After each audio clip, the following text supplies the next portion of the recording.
Russia has launched a series of devastating missile strikes across Ukraine, targeting major cities including Kyiv, Lviv, and Kharkiv. These attacks are part of Russia's ongoing military campaign against Ukraine, which began in February 2022. The recent strikes have caused widespread damage to civilian infrastructure, including residential buildings, schools, and hospitals. The attacks have drawn international condemnation, with many world leaders denouncing Russia's actions as a violation of international law. The United Nations has called for an immediate ceasefire and a return to dialogue. However, Russia has defended its actions, claiming that it is targeting military infrastructure and that civilian casualties are unintentional. The situation on the ground remains tense, with Ukrainian forces continuing to resist the Russian advance. The Ukrainian government has vowed to defend its territory and has called for increased military support from the West.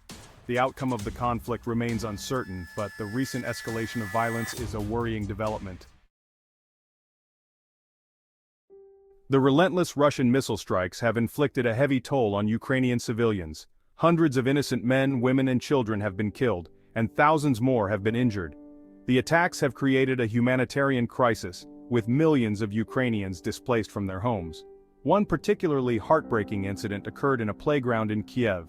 As children played on swings and slides, a Russian missile struck nearby, killing several children and injuring many others. The attack shocked the world and underscored the indiscriminate nature of the violence. Hospitals across Ukraine are struggling to cope with the influx of casualties.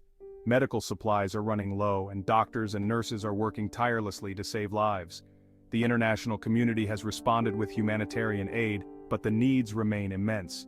The human cost of the war in Ukraine is a stark reminder of the devastating consequences of conflict. In the face of relentless Russian aggression, Ukrainian President Volodymyr Zelensky has issued a desperate plea to Western allies for long-range weapons.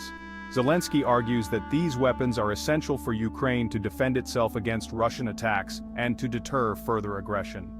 Zelensky has specifically requested long-range missile systems that would allow Ukraine to strike Russian military targets within Russia.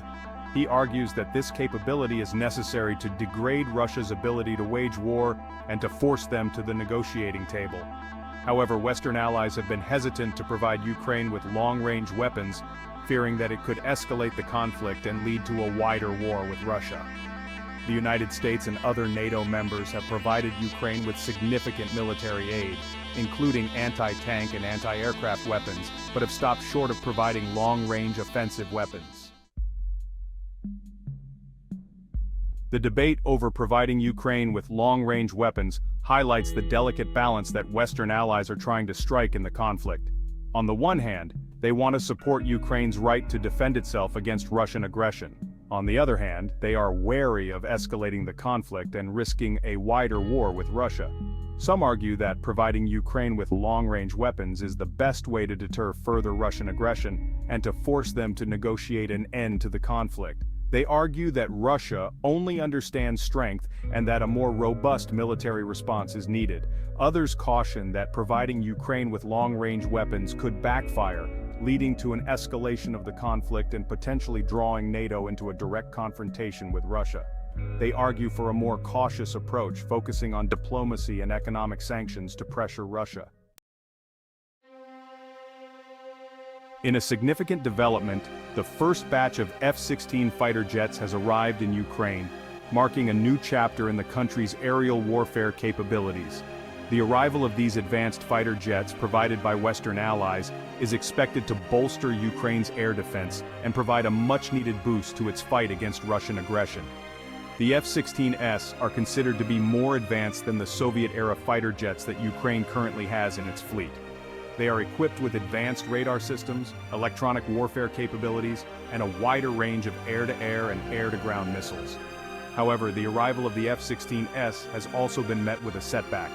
One of the jets crashed during a training exercise shortly after arriving in Ukraine. The cause of the crash is currently under investigation. Despite this incident, the arrival of the F-16s is a significant development in the conflict and is expected to have a major impact on the course of the war. In a bold move that has sent shockwaves through global energy markets, Ukraine has announced its decision to halt the transport of Russian oil and gas through its territory. This decision, which marks a significant escalation of economic warfare between the two countries, is expected to have far-reaching consequences for both sides and for the global energy landscape.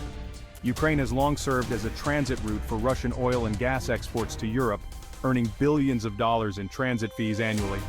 However, the country has faced increasing pressure to sever its energy ties with Russia amid the ongoing conflict. The decision to cut off Russian energy exports is a risky move for Ukraine, as it will deprive the country of significant revenue and could potentially make it more vulnerable to Russian pressure. However, it is also a sign of Ukraine's determination to inflict economic pain on Russia and to reduce its dependence on its neighbor.